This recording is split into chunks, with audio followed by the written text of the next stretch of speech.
Well, if you like drama, the Reds and the Pirates produced some. But if you like good baseball, well, that's another conversation. On today's podcast, we have a crossover for you. Reds, Pirates. The Reds took 2 out of 3. I'm going to tell you why. Sure, that's cool.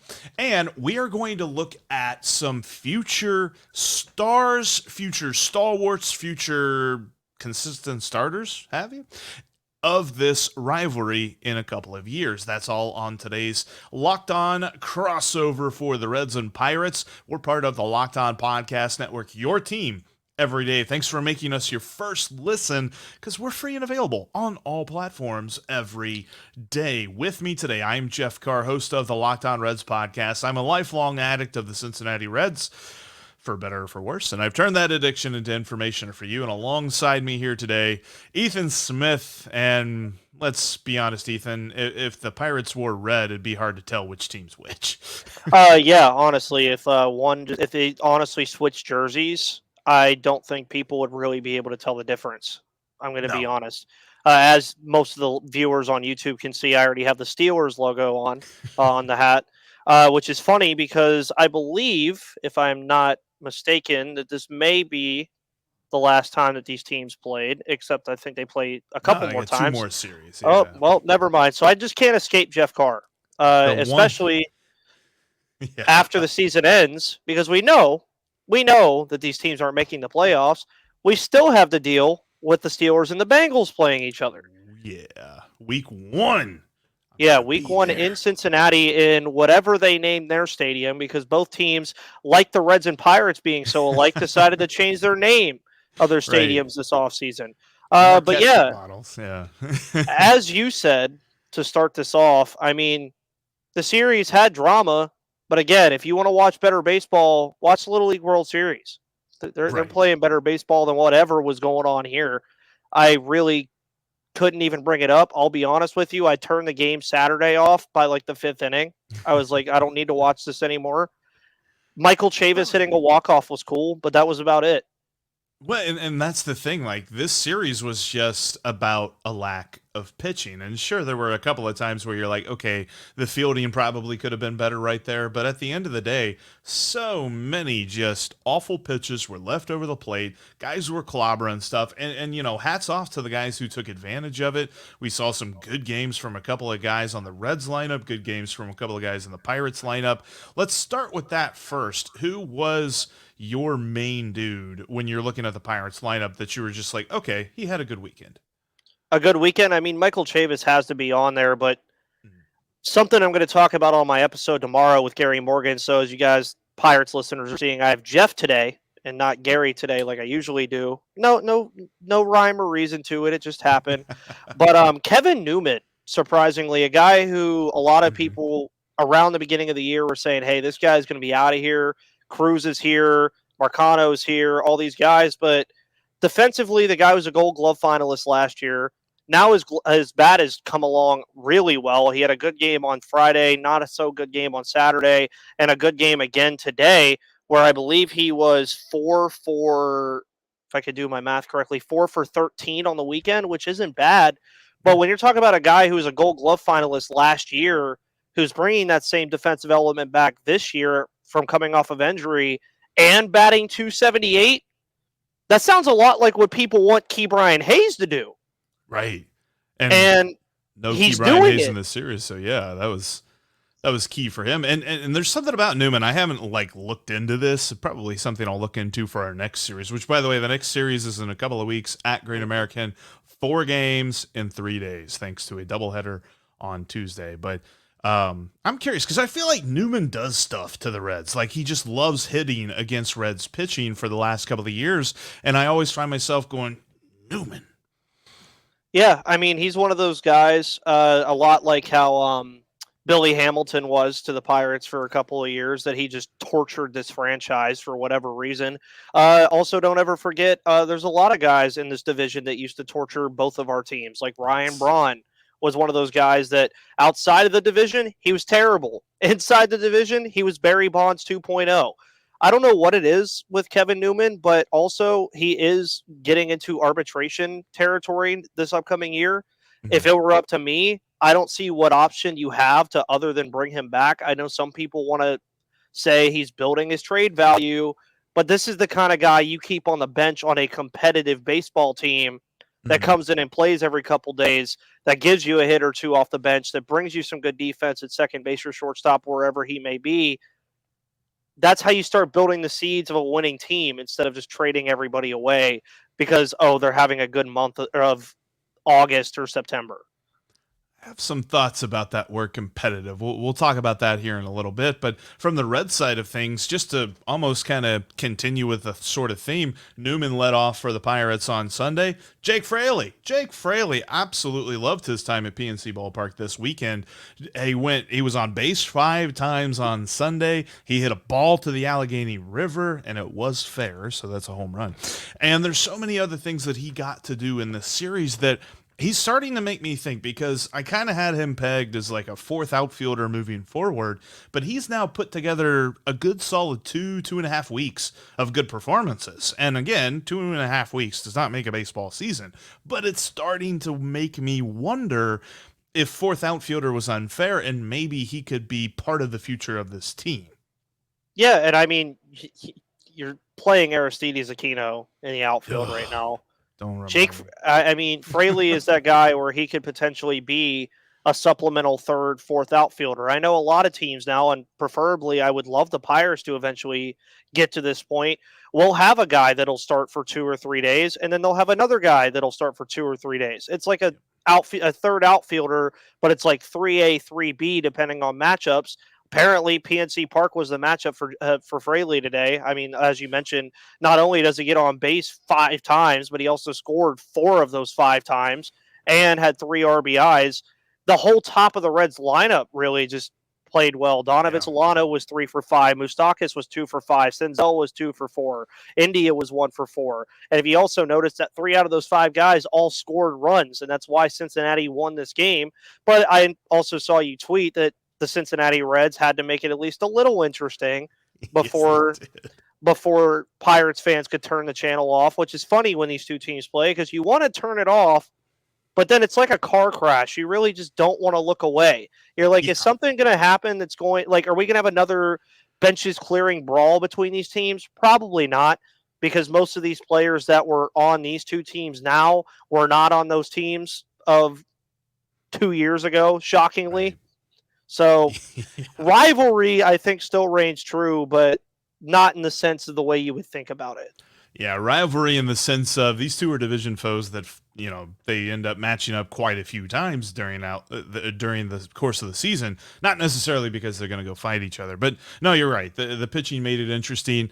Steve and I have been telling people if Mike Minor's on the mound, take the over.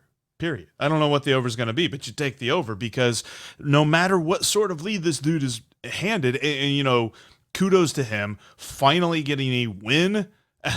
Like he hadn't won since June. He was knocking on the door of Homer Bailey's franchise record of consecutive losses from a starting pitcher. If he'd have lost this game, if he'd have been tagged for the loss of this game, then he'd have tied that record. And I don't normally talk about, pitcher win-loss records. They don't mean a whole lot to me, but it's things like that it's at least, somewhat intriguing. But he was able to get the win simply because there were not enough guys on base whenever he left the game to be counted to his record. And then you had Ian Gibaut come in and he was throwing up meatballs there. The guys were just absolutely killing.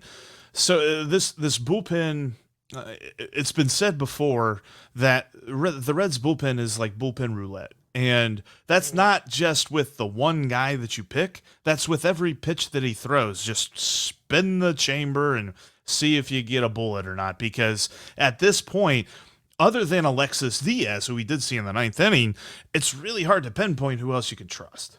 Yeah, and the Pirates are starting to get to that point as well. I mean, we haven't seen David Bednar for nearly a month after his All-Star appearance. Today, is he coming back or no? I would prefer him not to. Just at this point, what's really the point of having a closer on a 47-74 baseball team? Yeah. Not a lot. But Colin Holderman, Ben Walos, and Cam View. Cam View was a call-up from today. He was called up for Jose Godoy, who outside of Pittsburgh probably nobody knows. But anyways, same deal with the Pirates. I mean, you're looking at Will Crow, Holderman, Benuelos, Cam View, um, Dylan Peters. It's a hodgepodge, as that was the word of the week last week for Pirates fans after Dennis Eckersley's comments. But same deal, and I think that's something that the Reds and the Pirates moving forward are going to have to deal with. Is they have good position players in their system, but where's the pitching, and when does the pitching start to supplement an offense that might be able to score runs? Might being the strong word in that scenario. Yeah, you almost flip a coin each day. They're either going to score 10 or they're going to score 1. I know that. I know that feeling. The Reds have gone through long stretches this year of doing just that. I want to talk a little bit about some dudes and just kind of get your quick snap opinion, especially on like the best pitcher, best hitter, things like that moving forward for the Pirates. And I'm going to give the Reds' take on that as well. But before we jump into that, Ethan, I got a question for you. Monday, the Reds play the Phillies and the Pirates play the Braves. So a little bit of NL Central, NL East action. Who do you think has longer odds to win, the Pirates or the Reds? Probably the Pirates, but for some reason I feel like you're going to tell me the Reds. Believe it or not, it's the Reds. The Reds are plus 200. Now, a huge reason for that is they have Luis Cessa starting because it's going to be a bullpen day. And a bullpen day in Philadelphia against Noah Syndergaard. Noah Syndergaard absolutely just shut down the Reds lineup the last time he faced him. Whereas you have Roansy Contreras against the Braves and Jake Odorizzi, who I don't know that I know much about Jake Odorizzi other than the fact that they kind of got him for a little bit next to nothing at the trade deadline. But that Braves lineup is just going to be I'm interested to see how Contreras matches up with them. But at the end of the day, I can see where the plus 178 home dog is for the Pirates in this game because the Braves are pretty good. Well, yeah, and doesn't get any easier for the Pirates after that either. So yeah, I'll look forward to it.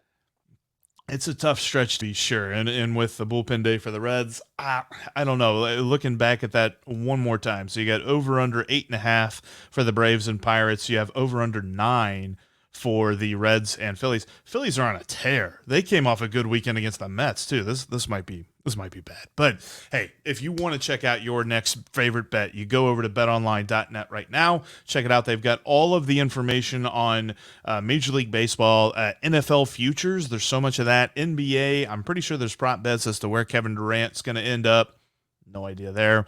We'll see what all happens with that. BetOnline.net's got you covered. Check it out today on your desktop or mobile device because BetOnline is where the game starts. Thanks again for checking out the Locked On Reds, Locked On Pirates post-series crossover, as the famous Hall of Fame play-by-play announcer of the Reds used to say, the titanic struggle that was at PNC Ballpark this past weekend. We are free and available on all platforms, by the way. Thanks for making us your first listen. All right, Ethan, looking at this team, looking at the Pirates moving forward, is the best pitcher, because I don't think the Reds saw him because I think he's going to be on the mound here tonight against the Braves. Did the Reds miss the Pirates' best pitcher? Yeah, because they didn't face... Well, wait a minute. Hold on. Pause, please. Did Keller start on Friday? No, did he? No, it was Bryce Wilson. Yeah, so that means you guys did not see Keller or Contreras, who I believe are 1-2 on this rotation right now and will both be starting in this Brave series.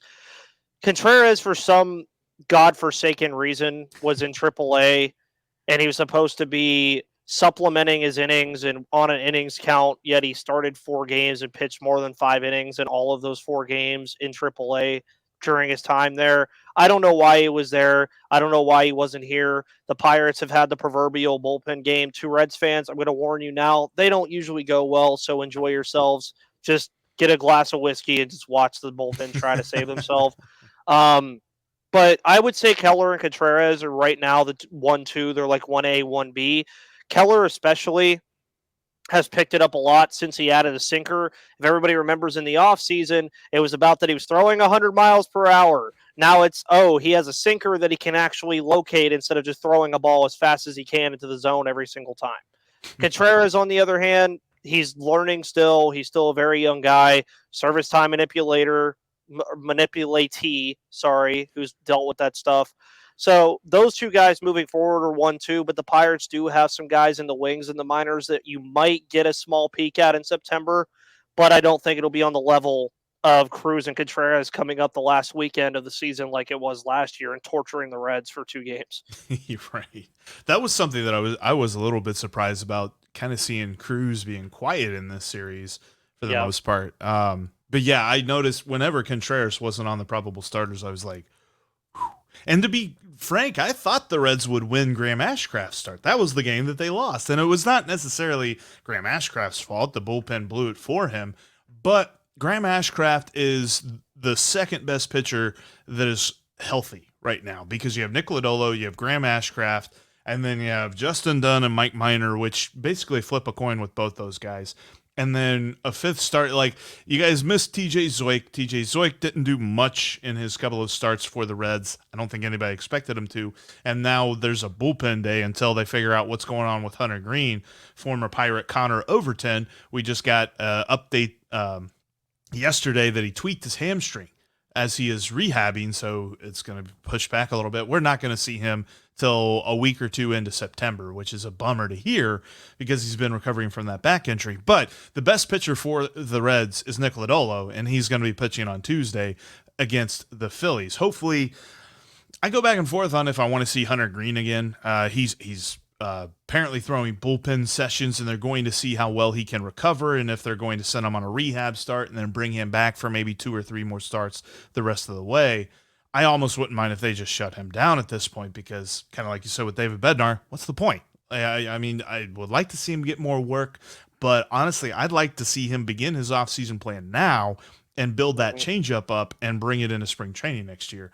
And just let's let Lodolo and Ashcraft finish out the season. But overall, the Pirates did get one of the Reds' 2 best pitchers, but they were able to win that game. So that's where I looked at this series and I was just like, you have no idea what is going to happen, because as soon as you know, the Pirates or the Reds make you completely change your mind. Well, that, and I mean, you just didn't really get to see a lot of what these two teams had to offer. Right. Really at all. I mean, ONeill Cruz right now is being ruined by Andy Haynes, who was fired from Milwaukee last year, brought in here, and Christian Yelich is on the record as saying he was much happier when the guy left because he preaches of taking pitches, and that's not ONeill Cruz. You guys saw in his debut when I was going crazy in the group chat and everything and on Twitter about when he came up, it's because he was going up to the plate and swinging the bat. Yeah. And if he doesn't swing the bat, ONeill Cruz is just a 6'7" shortstop who can play a little defense.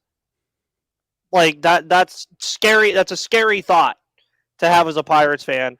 Meanwhile, the Reds have their own 6'7" baby child who is listed as 6'5" on MLB prospects, and Elly De La Cruz. Trust me, I'm going to tell you this right now. Elly De La Cruz ain't 6'5". And that's where I was preaching though about what the Pirates and the Reds have is the position players are there. Next year, Elly De La Cruz is going to be up here, Pirates fans. We're going to have to deal with him. Noel V. Marte is going to be here. We're going to have to deal with him. I would even assume that Matt McLean is probably going to be here next year. You're probably going to have to deal with him. Meanwhile, for the Reds fans, I'm sorry, but guess what? Liover Peguero is on the way. He's going to be a lot better. You're also talking about guys like Matt Gorski, Connor Scott, Matt Frazier, a lot of these other guys, Nick Gonzalez, G1 Bay, Mason Martin. I can name the position players all day. But Reds, I'm going to ask you as a Red fan, are you guys really that hyped on Brandon Williamson as helping the rotation that much? I think of him as like a back end of the rotation type dude, which, I mean, I don't think that that's really hard to develop into. Yeah. His problem's been he's not been super consistent this year. He's kind of had some problems with walks and things like that, which is the last thing that I want to hear about a dude who's just coming up and making his debut, because as you saw with Justin Dunn on Saturday, he gave up 4 walks and there was plenty of base runners and opportunities for the Pirates. But I don't know. I kind of don't hinge as much on the pitching that's coming up as I do on the hitting. And I almost wouldn't mind if some of these dudes who are labeled as starters in the minors right now end up turning into bullpen guys, because other than Alexis Diaz, the Reds don't have anybody that I trust to be the future of this bullpen. Yeah, and I agree. And I mean, for the Pirates, They have a little bit more going on in the bullpen, so I'm looking more for starters. You have Michael Burrows, Cody Bolton, and Quinn Priester. Those are the guys that come to mind immediately. But that's not going to get it done. I'm sorry. It's not. From what I know about Michael Burrows, Cody Bolton, and Quinn Priester, sure. You throw Contreras, Priester, and Keller in there together, that's awesome 1-2-3 tandem. Or what happens with the other two things? You know what I mean? Right. And I also, Reds fans, I need him to come up next year so that I can have fun when me and Jeff do these crossovers again. I need Christian Encarnacion Strand to come up to this team so we could say that on this podcast multiple times and see who messes it up first. Christian Encarnacion Strand. Going to be a lot of fun. There's a couple of dudes that I don't know that they'll be up next year, but a couple of really awesome names that are coming through the Reds system that I hope make it to the major leagues, because I want to say the names of Daniel Veoheen and Leonardo Balcazar a bunch. So we'll see if that happens. But I want to play a game with you. We're going to do kind of a quick hits thing / looking ahead thing, future predicting thing, coming up here in just a moment, where we look at players on this roster and how much of a contribution, if at all, we expect in the future Reds-Pirates matchups moving forward. Before we get into that, though, you can follow us on Twitter. In between these podcasts, we have plenty of takes that we like to put on the Twitterverse. You can follow Ethan at MVP_Ethan. And you can follow me at Jeff Carr with 3 Fs. You can also follow my co-host, Steve Offenbaker, who's out today. He'll be back tomorrow at S Offenbaker with 2 Fs instead of the 3 Fs that are mine. And thanks again for checking out our crossover edition as we recap this Reds-Pirates series where the Reds took 2 out of 3 and everybody kind of looked back as well, that's over now. So we'll see you in Great American Ballpark for 4 games in a couple of weeks. But let's look ahead, and not necessarily just to those 4 games, but let's look ahead to 2023, 2024. Who are going to be some guys, let's say, give me 3 guys that are going to be a staple, consistent part of the Pirates team. Let's say 2024, because next year is still kind of a prove-it year for the Reds. I think that the Pirates are going to be better next year, and I continue to believe that. But who are 3 guys that you expect to be consistent contributors for the Pirates in a couple of years? That are on the roster right now? Let's say top prospects, too, because that'll say something about how you think their development goes. Well, I mean, Cruz, Hayes, and Reynolds is definitely where you have to go right now. I mean, okay. Brian Reynolds is okay. Yeah, he'll still be here, I think. I don't see any reason for him to leave, especially with the passion he's shown towards the Pirates, saying he's tired of this team being terrible. Like, he wants to win here. I really firmly believe that. I already mentioned Leo Piguero next year. You're looking at a guy like Endy Rodriguez, who has shot up prospect boards recently. He's still listed as a catcher, but the guy just started at second base the other day in a game in Altoona. So nobody really knows where he's going to play either. You're looking at Malcolm Nunez, who you got in the Jose Quintana trade. Travis Swaggerty, the verdict's still out on him. Matt Gorski, Caden Smith and Jigba is going to return. Rodolfo Castro looks like kind of like a legit switch hitting power bat. Shockingly, it feels like with him too, it feels like he's so much older than he is. He's 22 years old. Seems like he's been here forever. And I'm like, okay, well, Rodolfo Castro can go on that list too. Other than that, I mean, Michael Chavis, I think, will be a good supplemental energy guy. You're looking at Jack Sawinski as a guy who will eventually come back. Henry Davis, of course, being the number 2 overall prospect in the system now. Or actually, I believe he's number 1 still. Yeah, he's still number 1.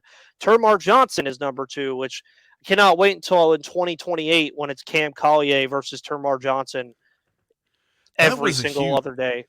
Yeah, that was a huge. I think that was the main early guy that everybody loved in the picks was Termarr Johnson, and then they loved Cam Collier for the Reds, falling all the way down to 18. I still don't know how that happened, and I'm still very happy that it did. But yeah, I think in a couple of years for the Redlegs, as of people who are currently on the roster right now, obviously India and Stevenson and Ashcraft, Lodolo and Greene are going to be there. I think Alexis Diaz, although I will continue to say for any reliever, and as much as I love Alexis Diaz, relief pitching is a fickle thing. today you might strike out the side and tomorrow you might give up 5 runs. It's just relief pitching so weird like that. But I think that he's good enough. He's going to avoid those crazy swings up and down early on in his career because I think he and his brother have a pretty similar trajectory as to how good they are and how good Alexis Diaz is going to be. So I think he'll be a part of this team. I definitely think Elly De La Cruz, I don't think he'll be up opening day next year, but I think later on next year, maybe August, something like that, they'll bring him up because he acclimates to every level that he goes to. Like, he started in Double A, and I think his first week, I think he hit 200. And then the next 3 weeks, he hit like 400. It's just something about him. It takes him a second, and then he's up. And then he just absolutely dominates. He'll definitely be a huge part of this team in 2024.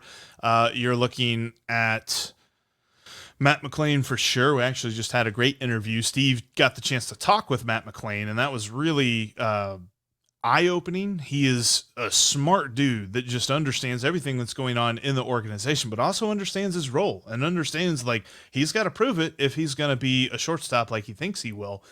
I wonder, speaking of shortstop, I wonder about Jose Barrero. I'm still, the verdict is still out for me because he's still got to prove it at the plate. He had that nice walk-off hit the other day against the Phillies to salvage the series and not see the Reds get swept. But overall, he's still very inconsistent and still very susceptible to the breaking ball blown away, which that's basically derailed any sort of career Aristides Aquino might have had, is that he just never learned how to lay off that pitch. So I look at that and I wonder about him a little bit. But yeah, Spencer Steer is another guy. I actually have an interview coming up with him. Steve got the chance to talk with him over the weekend. That's coming up actually tomorrow on the YouTube page and on the audio feed. But there's quite a few guys. And then, of course, Williamson, I think, will be up. Levi Stout, the guy that the Reds got for the Mariners as part of the Luis Castillo deal. Noelvi Marte, of course.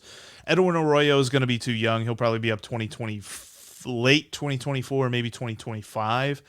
But there's so much young talent between these two ball clubs. And I want, before we kind of close out, I want to do a rapid fire thing because I think that the Reds are still figuring this out. There's still going to be some guys that get another year to kind of prove that they're going to be on their roster. I want to hear from you because there was a couple of dudes that I saw in these lineups that I'm like, are these going to be key parts of the Pirates in the future?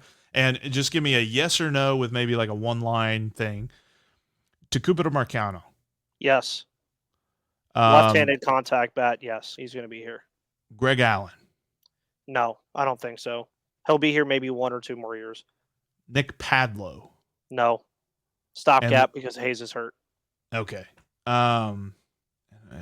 There's one other. Oh, well, and even though I know that you said he was the player of the series, how much longer is Kevin Newman going to be around? It really just depends on how long they want to keep him and if they get a trade that blows him away. I know the Yankees have apparently reportedly been in on him for the last 2 off seasons, so maybe they'll be interested in him again. Who knows? But if not, I'm okay with keeping him here for as long as he wants to be here, and as long as he keeps hitting around the 280 mark and playing good defense, I'll keep the guy. And is Derek Shelton the man to lead this team back to the playoffs? No. Because I also don't know that about David Bell. I don't know that about David. At this exact moment, no, but also I have no choice but to believe in him because on 93.7 The Fan, Ben Cherington said that he would be back in 2023 no matter what happens the rest of the year, or that he hopes that he is back, which basically means he's going to be back because I don't think anybody else would really offer him a managerial job. So, right. Yeah, David Bell's still got another year too. Not even something that he's got to be told he'll be back, but I don't put a lot of the blame on him, but I also am with the people that are like, okay, well, if you don't blame him for this, at least answer me this question: is David Bell the manager of this team when they're a playoff team again? And I just haven't seen anything to say yes or no on that. And I kind of lean toward no. Yeah, and that's the thing. That's the Derek Shelton dilemma. Is albeit the team is bad, but there have been some times where you're like, okay, this decision's kind of a little off. And if we're competing and you're making this kind of decision, it might not mean nothing now, but if you're like a game out of the wild card or a game out of the division and you make this kind of decision, that's the end of your season or not, Mhm. kind of thing. So I think that's how I look at it. I think that's how a lot of Pirates fans look at it is, okay, let's not have our bullpen pitch 2 innings every time they go out there. Like, let's not have a reliever go out there for 2 innings every single time. Yeah. But I can't speak for David Bell. I only see what I see when he faces us. So Yeah, that's it's still a question, and I think at this point, if you have questions about that about a manager, it's kind of its own answer in and of itself. But we'll see how that goes for next year. However, that's going to do it for us here on this edition of the Locked On Reds, Locked On Pirates crossover. We'll have another one coming as the Reds and Pirates are back at it again in a couple of weeks at Great American Ballpark. Like I said, a 4-game series in 3 days, so that's going to be a whirlwind thing. That week, by the way, because I was looking at the schedule at this, that week, Monday through Sunday, they play the Pirates, and then they play the Cardinals. They play 9 games in 7 days because they have a 5-game series in 4 days against the Cardinals.